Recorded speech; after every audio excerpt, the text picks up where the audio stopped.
Okay, good evening, everyone. Welcome to this week's Hi. Friday night chat with me, James Ballantyne. I've got one of my friends with me tonight, and it's John Pearson, who used to be, well, he's a friend of mine, and he used to be in a kind of youth work world a little while ago. And John approached me last week before I did my chat about something he'd noticed about the work he's doing with men in the northeast of England. And we thought it'd be good to record and share that conversation. So, John, do you want to give a little bit of an introduction to yourself, and we'll go from there. Okay, I'm John Pearson. I'm a dad and I'm a granddad. So I'll be 70 this year. Yeah, I don't mind, tell the world. Came out of retirement recently to go and help a surgery. Spending time again with people, which is what I love doing, listening to their story, trying to pick up pieces and offer things back in perhaps a different way of looking at things, and helping them to see things that aren't. People tend to focus on what's in front of them, and that's usually a problem that they're focusing on. But what they don't see is the opportunities around them. So I think it's kind of my task to help in that area, to enable them to lift their heads up. The teacher once said to me at school, Pearson, you won't find the answers on the ceiling. Well, actually, they're wrong, because when we look to the high right, that's our creative side. And so looking at things in a long distance, far off, looking high right it stimulates the part of the mind that really helps us create solutions. So Sure. I think the teacher was maybe wrong. Or We'll maybe see. they just had a different view. Sure, absolutely. Um, So do you see predominantly men and women? Who do you see? I see a mixture, but I think because I'm a man, I tend to associate a lot with men. Nobody's perfect. The world isn't perfect, and I've been through stuff in my life as well. And I think that shapes us. If we let it do, it'll shape us, and um, enables us perhaps to be more sensitive, to be more of a listener, rather than just jumping to a wrong conclusion or any conclusion, and perhaps condemning, perhaps criticizing. It's a quick reaction. We men, let's be honest, we like to be in control. We like to know what's happening. I keep saying to my wife, so what time are we going? Where are we going? Just remind me. I kind of need to know, because it's just part of how I'm made. And I think perhaps a lot of men, they do like control. At the end of the day, going back to cavemen, they're the ones that went out and protected and fought and brought back dinner and said, there you are, lady, you cook that, and I'll get on and whatever. But so there's things in our past, donkey's years ago, that kind of shape who we are. And so I do relate to men. I do have a heart for people that are struggling, particularly men. Life isn't easy. Stuff just happens, and So, what I, do you find? Sorry, what do you think? What do you find happens when men realise that you're listening to them? I do notice body language. Part of my training, I train as an NLP master practitioner, which has been really helpful for me. I can't say how helpful it's been. And so noticing their body language, and I tend to see them relax quite quickly, and hopefully that's part of me putting them at ease, um, and actually agreeing with them. Going, yeah, I get that. I can't say that I've been right there with that, whatever the subject is, but I get that. And it's kind of okay to be that place where you are, and then slowly draw them to a place where they can see things perhaps differently. And I'm classed as a well-being coach in the job I'm currently doing, so it isn't like counselling, although I use counselling skills and I use NLP techniques. Um, but it really is getting alongside somebody. It's kind of like, I know it's not holding hands, but it's kind of walking alongside somebody for a while, and then hopefully I will just slowly disappear, and they'll just continue to go on. And that's kind of the ethos that I work to anyway. But noticing people that, I, I think guilt is something that's risen up in my mind anyway. It isn't a word that perhaps men would come out and say, but I somehow have an inkling that there's a number of clients, certainly in the recent few months, that I've recognized that I think it's kind of about guilt. This perhaps, am I guilty because I'm not meant to be happy? I'm not meant to be, you know, um, you know, people are doing this.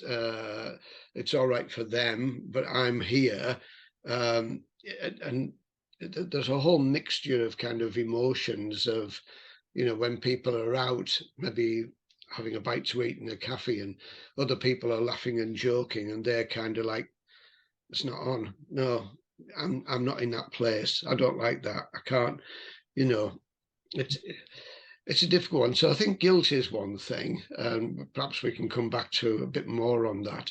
But the other thing I've noticed is, um, our look, we are who we are because of what we've experienced, and good or bad, we experience life, and that shapes us into who we are.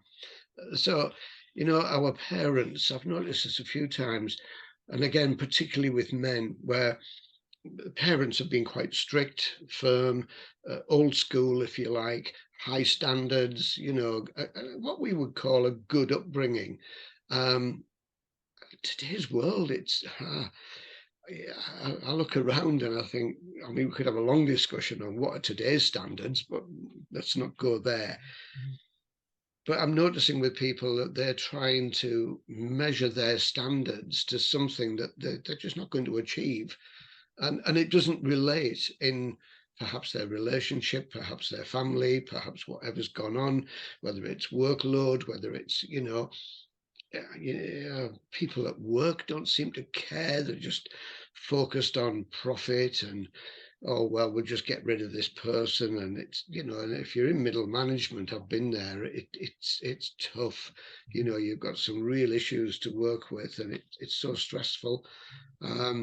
So we're kind of modeling our life on our experiences, on who we've met, that we've took on board.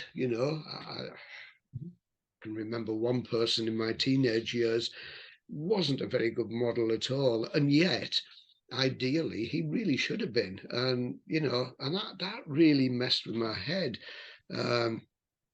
So I went through my later teens and my early 20s with kind of concepts of, oh, well, that's all right, that's all right. No, you know, so meeting those standards, and maybe again going back to guilt, feeling guilty that I can't meet that standard, you know. Yeah. We Can I give you a little example? Yeah. Give you a break. I've noticed something in the last few months that I've taken up photography. And what Mhm. I sometimes do, I quite enjoy it, is I watch photography videos on YouTube of people who have been professional photographers, or they do landscapes or trains or nature or city or whatever photography.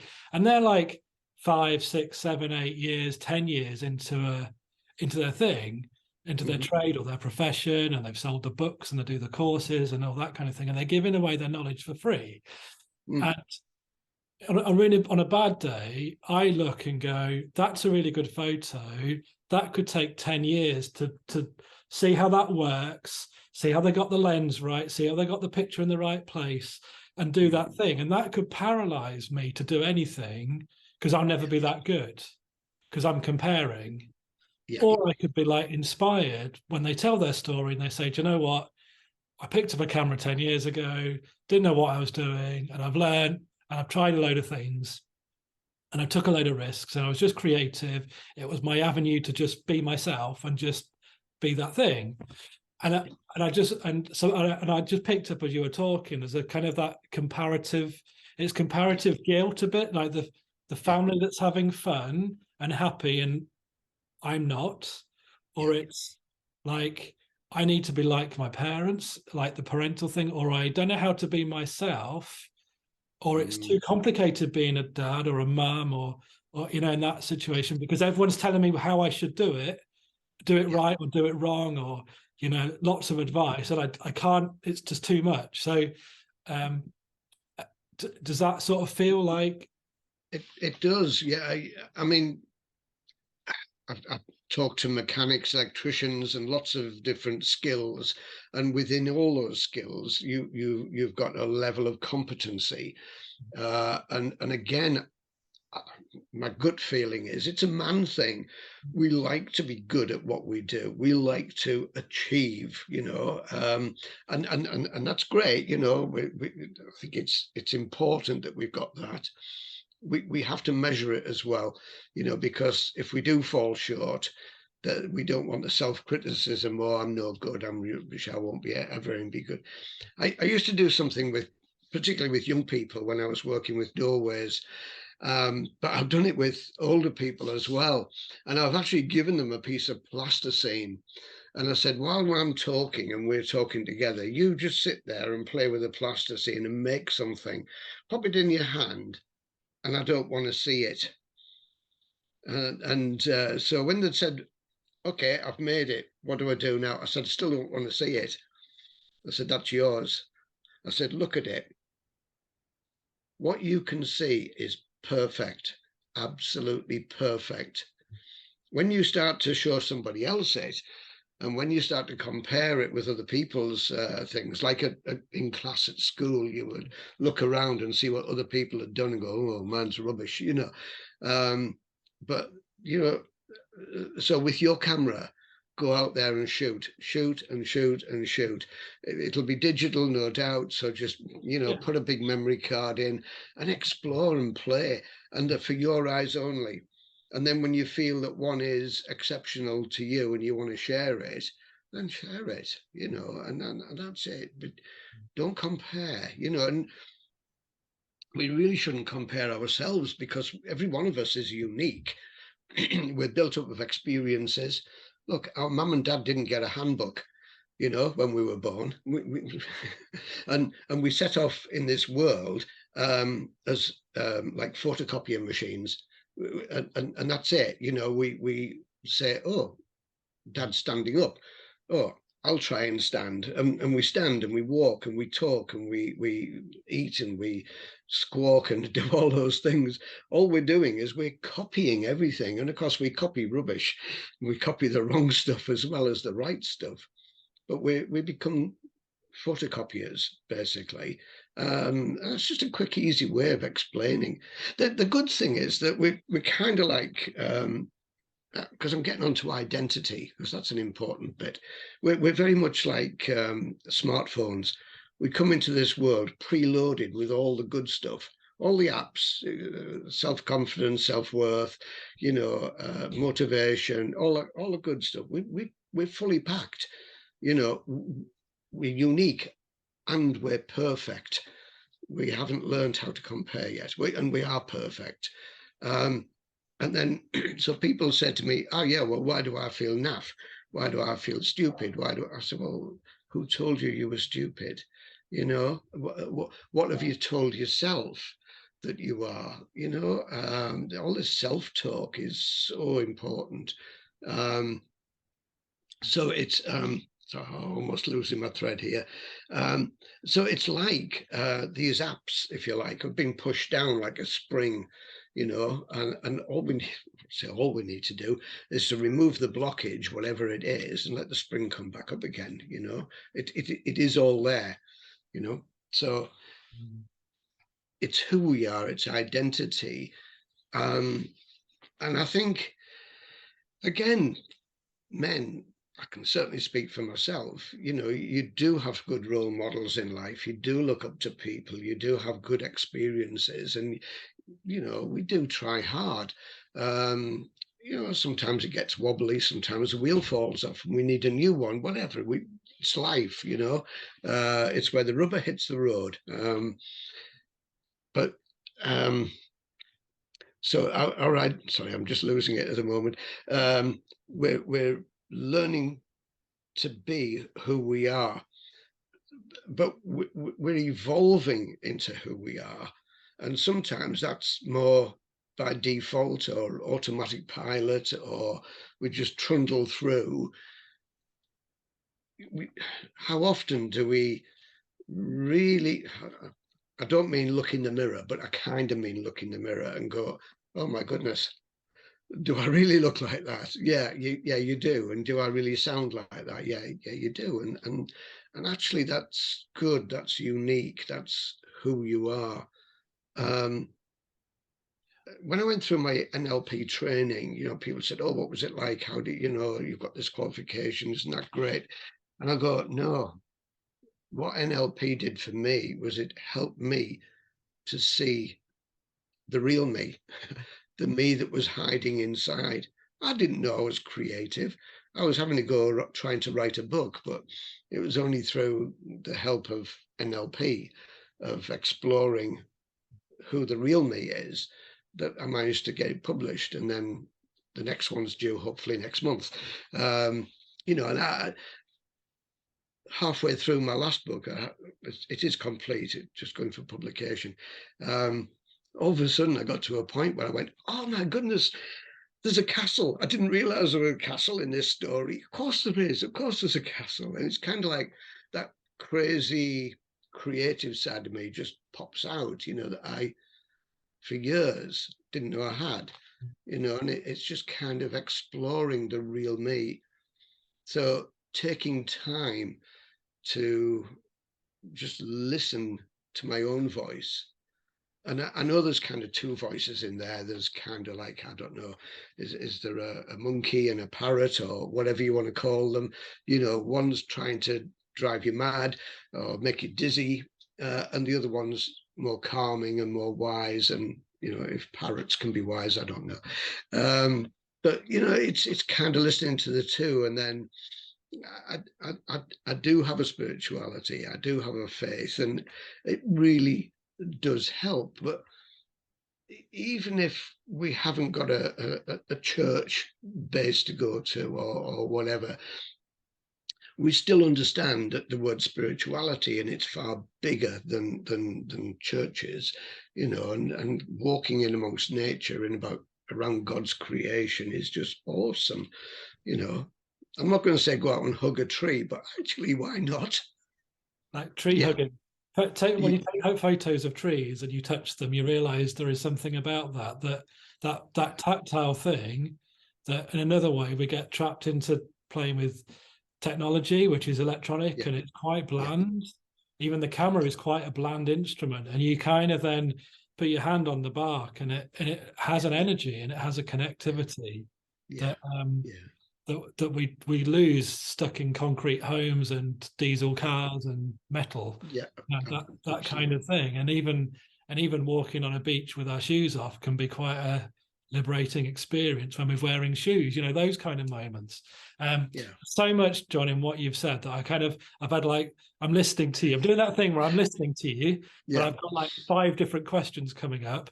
And Right. I'm also aware for our viewers who might be watching this don't realize that the Zoom might crash at any moment. So there might be an edit Yeah. in a moment, but we'll deal with that in a moment or two. So the question I just wanted to come back to was this thing about men and guilt, because that's where you started with. Hmm. And we've kind of explored it around it, kind of maybe it's about comparative guilt. And maybe there's something about guilt for us, almost guilt for ourselves, that we're not quite in the place where we know we kind of have to be. Men know we have to be because we have to earn money, but there's a part of us that's maybe lying dormant. It could be a kind of anxiety about that tension or something else. Mm. But you came to me and said there's this kind of guilt and anxiety thing that's happening, and there's a bit about control. Tell us more about that. Okay. I think for an example, we could use one where it may be photography, it may be golf. I actually enjoy whittling, making carvings and stuff, and writing. Um, and I do feel guilty at times. If I mean, quite often I'll wake at 5 in the morning and I'll go downstairs, put my laptop on, get a nice strong coffee and sit and write, and short stories and whatever.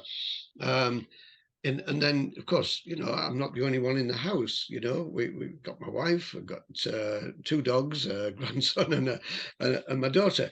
And then it's like, uh, do I feel guilty about taking time? So today I had a meeting over the moors, and the opportunity to meet up with a cousin, and he said, "Oh, we'll have some soup about dinner time." And I went, brilliant, And of course, I was there far longer because we don't see each other that often, and yet we don't live far apart.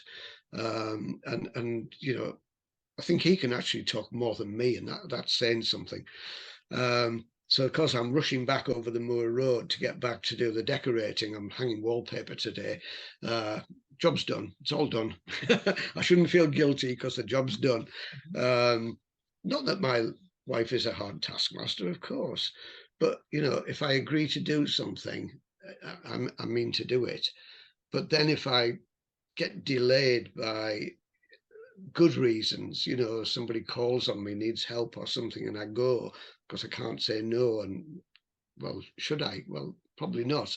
So then, yeah, and this is me. This is me. This is first hand. I'm kind of right in that kind of guilt kind of thing, as to what I know I should be doing. And then there's the things, well, when am I going to get time to do almost what I want to do? I've got a good friend that's got a lathe, or to stand and play on his lathe with a bit of wood is just, and he keeps saying, when are you coming over? When are you coming over? I'll get a bit of wood ready for you. I'm going, oh, no.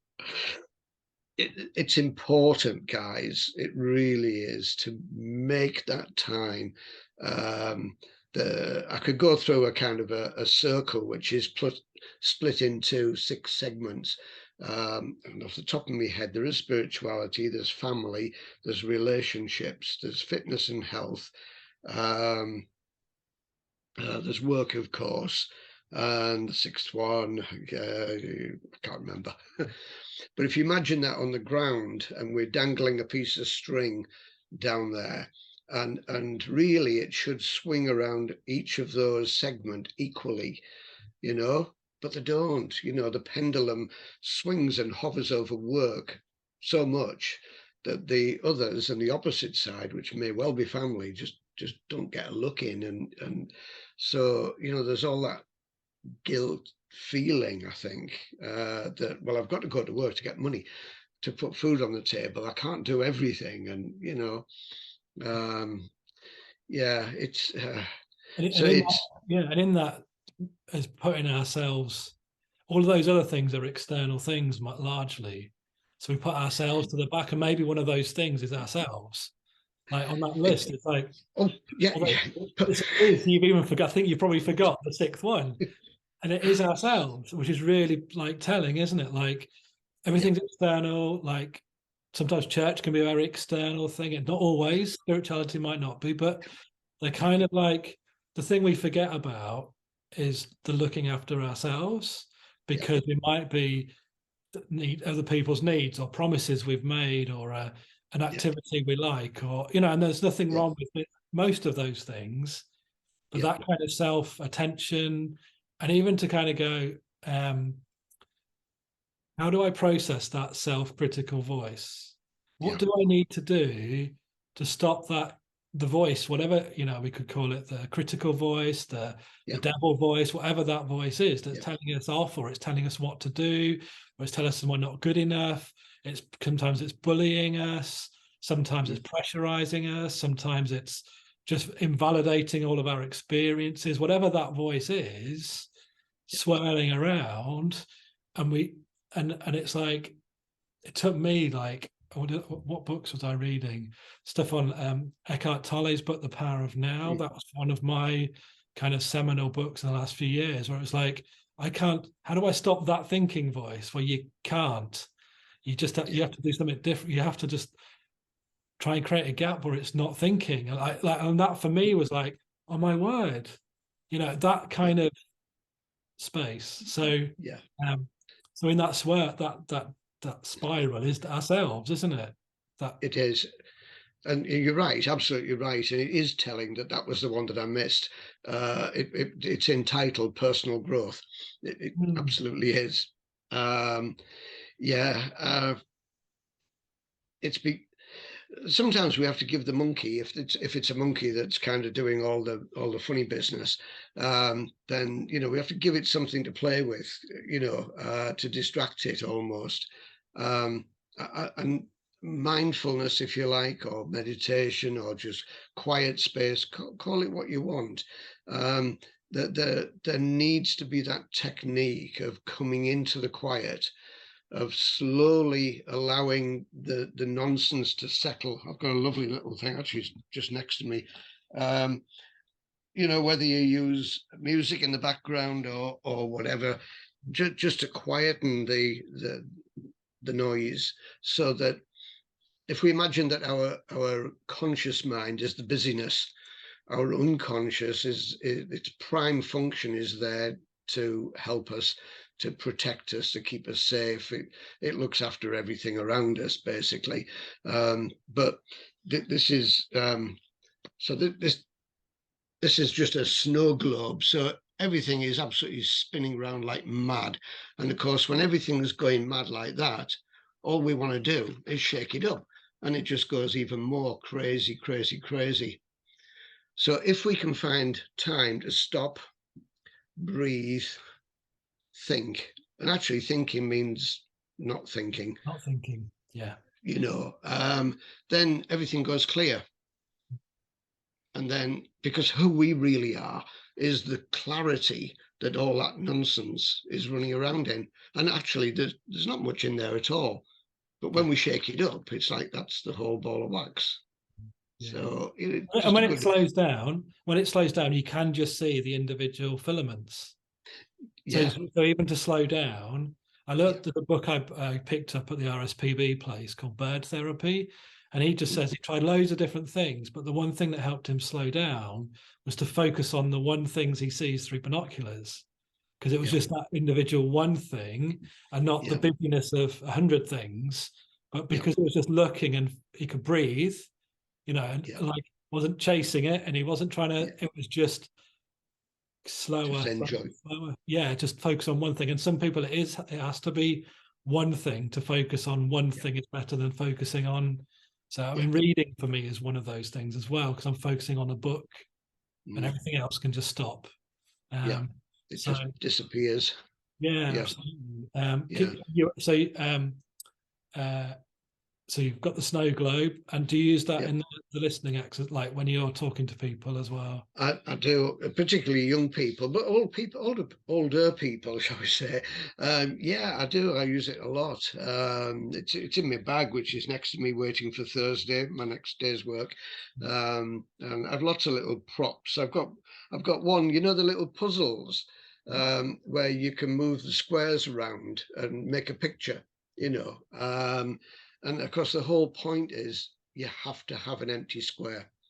You know so think, where is my empty square, Yeah, so that I can move something into it. It just, again, I say to people, if you're going to do meditation, mindfulness, or you're going to go on a walk, you have to do something that fits with you. I can tell you 50 things to try, but it needs to be you. It needs to come from you. I often ask them, where is your safe place? And I mean, one young lad that was quite anxious about lots of things. In fact, he would worry even to walk to our project. And so anyway, I sat him down and we talked for a while. And then I said, where's your safe place? He said, our front room. He said, our front room. I said, okay, which chair? Oh, the settee. Which side of the settee? Oh, the left-hand side. I said, okay, humour me. Just close your eyes. Just imagine you're sat right there in your peaceful place. Feel the settee on your back and on your legs. Feel the arm of the settee and just imagine you're right there now. Nobody else in the house, everything peaceful. And after about a minute, he just opened his eyes and went, wow. I said, you can do that anywhere. I don't recommend you close your eyes while you're walking down the street, but you know, you can do that little exercise anywhere, so you can be at peace in your space in here. It's all in the attic, you know. That's where it all happens, and it's kind of trying to make sense of it, and using whatever works for you, you know, whatever you can visualize. If I can't get to sleep on a night, I'll go for a walk around my grandma's farm in the farmhouse, because I know it intimately. I know every creaky board and doors. I mean, she's not there anymore. My cousin's there, but you know, it's you know, I can do it, and I'm off to sleep in no time. You've brought us into another conversation, and I'm now mindful. We've got a bit of a clock with the Zoom thing, Yes. but safety is a really important thing. That sense of like, I wonder if as men we kind of want to be brave and we like adventure and we want to be like strong and all those kind of words, macho. And so even the need for somewhere safe doesn't necessarily feel like I never even realized that I could feel safe or what safety like. I've almost like it's not a manly thing to be safe. Do you see what I mean? I think, yeah, you're right. I mean, Um, I once went on a jet ski and it wasn't a ride one, it was a stand-up one. You know, you're just on a platform, you know, 500cc bombing right, and I can't swim. You know, it was it was really, really scary. I do believe you should do something to scare yourself every day. Not seriously, but you know, just to waken yourself up and say, I am alive. I really am. You know, because sometimes I feel, and I'm as same as the next one. You know, I can go through days where effectively I'm asleep. I'm driving and I'm okay, I'm safe, but I'm asleep. I'm not really awake, not, you know, bright-eyed, bushy-tailed. So going down zip wires and things men love to do, yeah, you know, a lot of them will shy away from it, but oh, go guys, go for it. It's amazing. But that's dangerous, we know, and it's going to scare us, but we get a real buzz, so it's good to do. Being safe is something completely different. It isn't like learning how to use a chainsaw. Safety is, I'm going to say something weird here. Safety is about being free. It's about experiencing freedom, you know, about being the real me for that moment, for that minute when nobody else is around, when I'm in my safe space and I'm really me. And I'm not comparing to anybody. I'm not seeing anybody. It's just me and myself, if you like. There's two of us, whatever. But that is freedom, isn't it?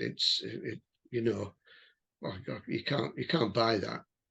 You really can't. It's precious, and it's the real me. You know, I'll go out and maybe have a beer with somebody, and you know, I can be this person, I can be that person. You know, I can even talk football sometimes. That's not easy for me, but I can get by. Um, but to really be the real me with anybody, I don't know whether that's possible. That could be a whole new conversation. But Yeah, guys, just I love that idea of safety and freedom. yeah, I also love that idea that that's almost that spark of energy of that risk taken is equally freedom as well. it So you is. kind of like like the freedom to go and do something. You know, you're not going to hurt anybody. It's not about taking a risk or hurting yourself, but it's almost like, I'd use the phrase, like almost giving your inner child that spark. For you, it could be like writing a paragraph of the book when you've got that idea in your head and get it on paper. For me, Yeah, this morning, I went out with my camera when it was cloudy and misty, and I was like, for half an hour, I know I should be working, but if I can walk around my park when it's misty and just try and do atmospheric photos, it was like that was that moment, and I just went for it. It's almost yeah. like that kind of moment, and it's free and it's safe and it's just that kind of like spark. Okay, John. Just mentioned about safety and freedom. Um, what do you think emotional safety means for men? So our emotions just are. They're not right. They're not wrong. They just are. However, there's responsibility that goes with that as to what our output will be, if you like, what we're going to do with it. We can bottle it up and hide away, which isn't really very healthy for us. We can lash out. That's not healthy for others. It's also not healthy for ourselves. Um, we need to be comfortable in our own skin. We need to be kind of who we are. But, you know, we can take the attitude, can't we? Well, that's just me. That's just the way I am. Tough, get on with it. Like it or lump it. This is me, warts and all. And there's something in that. But the other bit is, how are we going to relate to other people with what we're experiencing?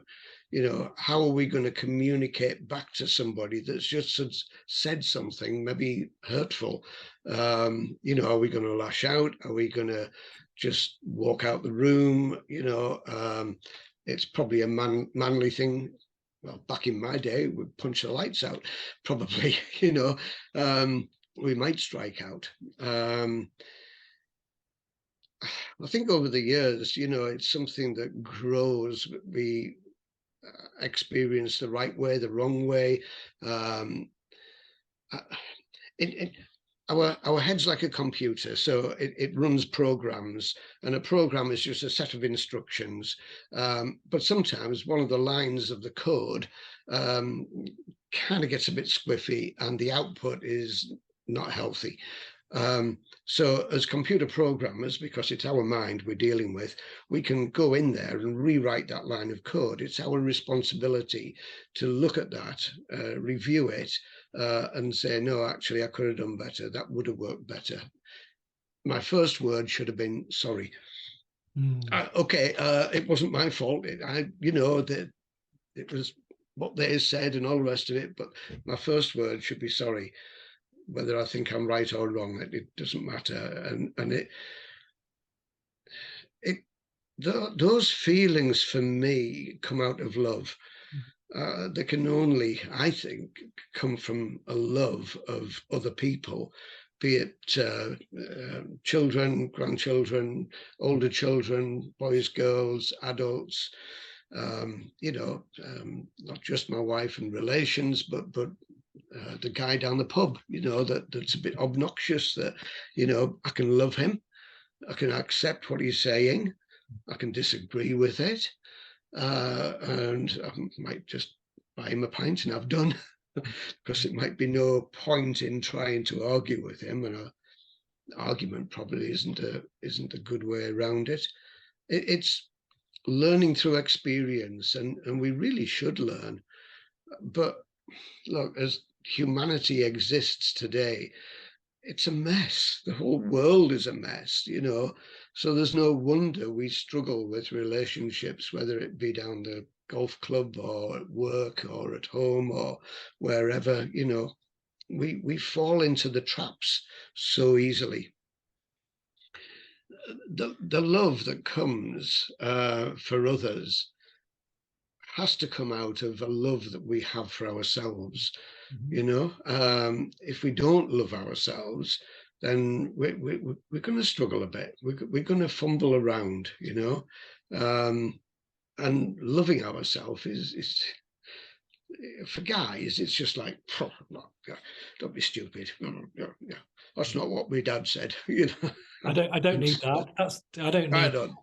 yeah, That's for you know. They'll give some words and just say that's for odd bods, you know. yeah, But you know, I've just found that it does come out of a love.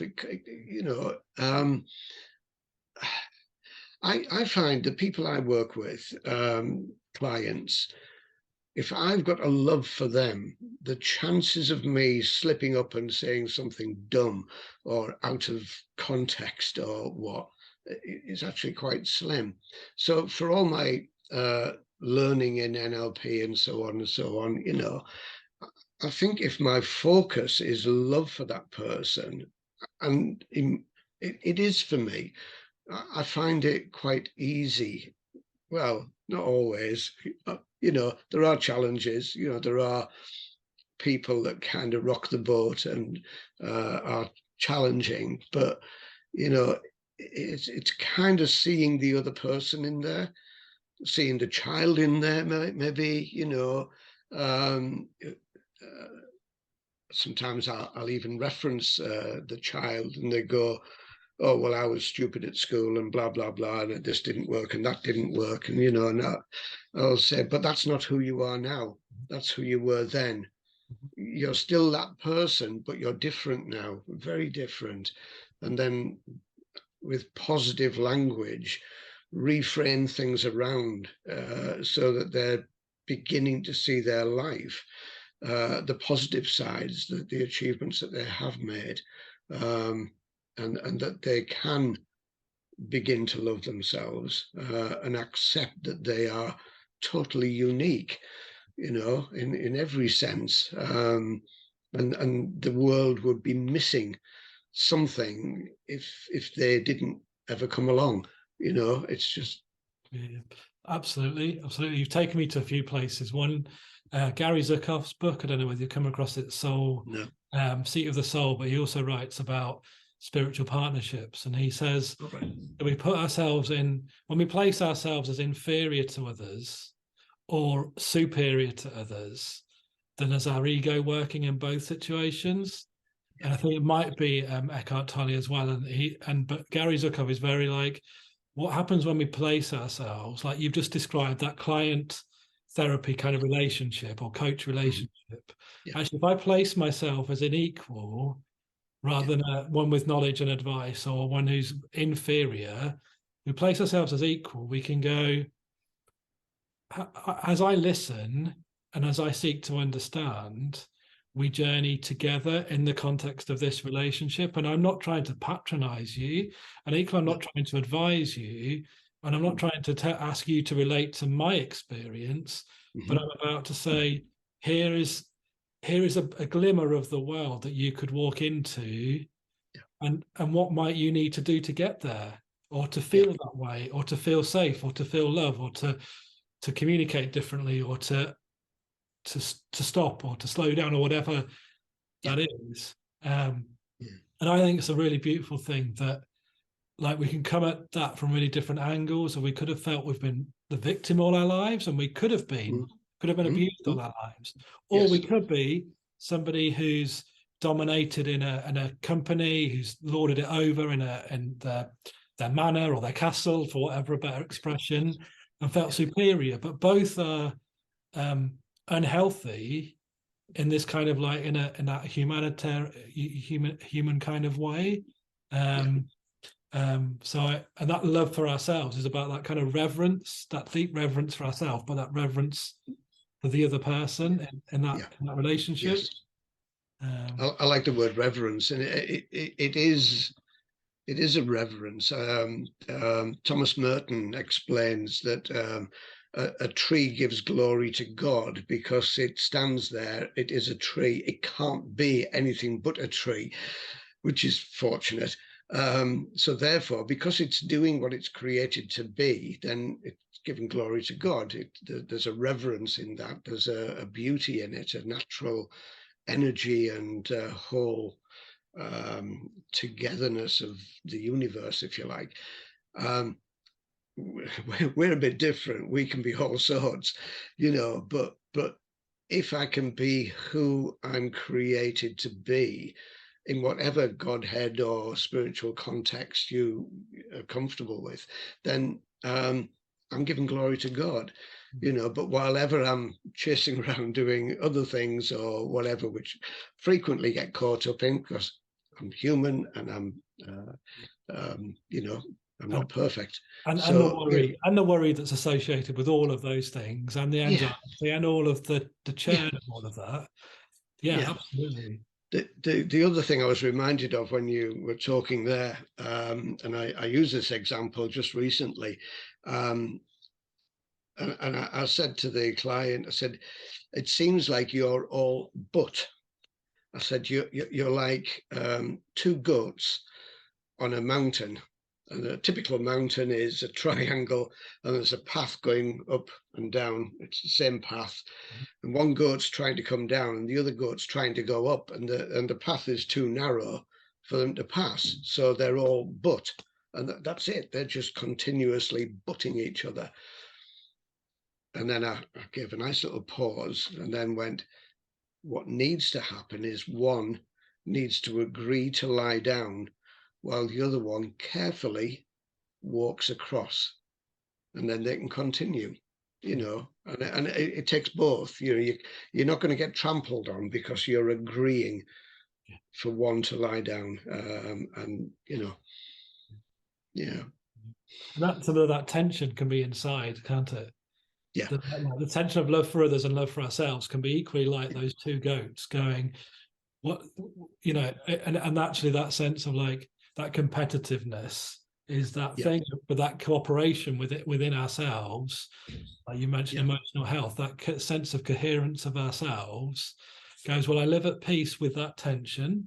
There will be yeah, a couple of hours a day where I do give to other people, but there's a couple of hours a day that the pendulum swings round, and actually that's my time. Sit and yeah, read a book, or I'll go for a walk, or I'll cook my yeah, dinner, or whatever it is that looks after me. And yes, that kind of like, so it isn't a competitive guilt. It's a, let's just peacefully let that kind of go, not try and control it, but just relax with yeah. Well, that thing.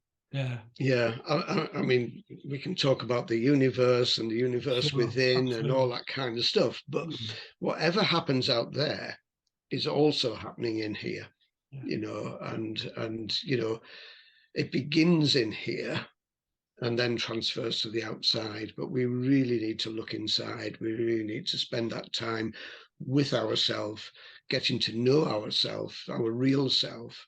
Um, yeah. I said earlier, I'm turned 69. I still get surprised about things I find out about myself.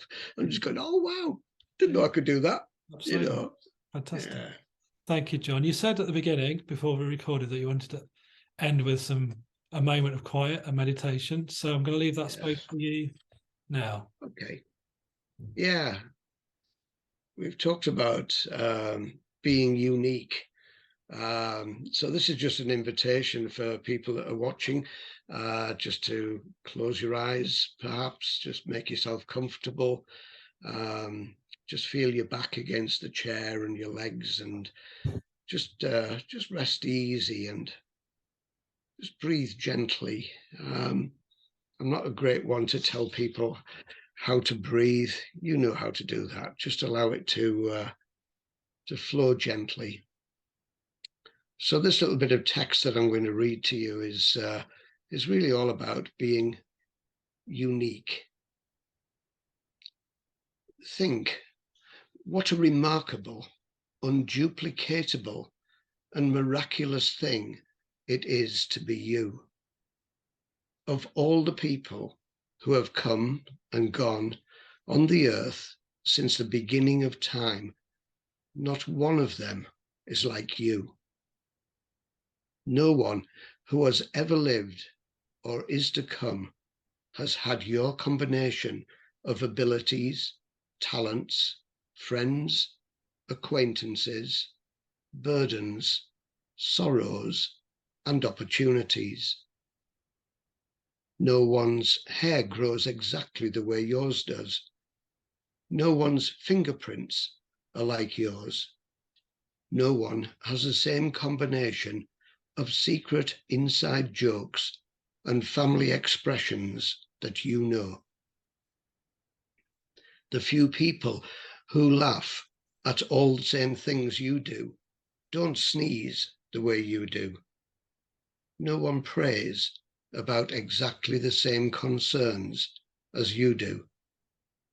No one is loved by the same combination of people that love you. No one. No one before. No one yet to come. You are absolutely unique. Enjoy that uniqueness. You do not have to pretend in order to seem more like someone else. You weren't meant to be like someone else. You do not have to lie to conceal the parts of you that are not like what you see in anyone else. You were meant to be different. Nowhere ever in all of history will the same things be going on in anyone's mind, soul, and spirit as are going on in yours right now. If you did not exist, there would be a hole in creation, a gap in history, something missing from the plan for humankind. Treasure your uniqueness. It is a gift given only to you. Enjoy it and share it. No one can reach out to others in the same way that you can. No one can speak your words. No one can convey your meanings. No one can comfort with your kind of comfort. No one can bring your kind of understanding to another person. No one can be cheerful and light-hearted and joyous in your way. No one can smile your smile. No one else can bring the whole unique impact of you to another human being. Share your uniqueness. Let it be free to flow out among your family and friends and people you meet in the rush and clutter of living wherever you are. That gift of yourself was given you to enjoy and share. Give yourself away. See it, receive it, let it tickle you, let it inform you and nudge you and inspire you.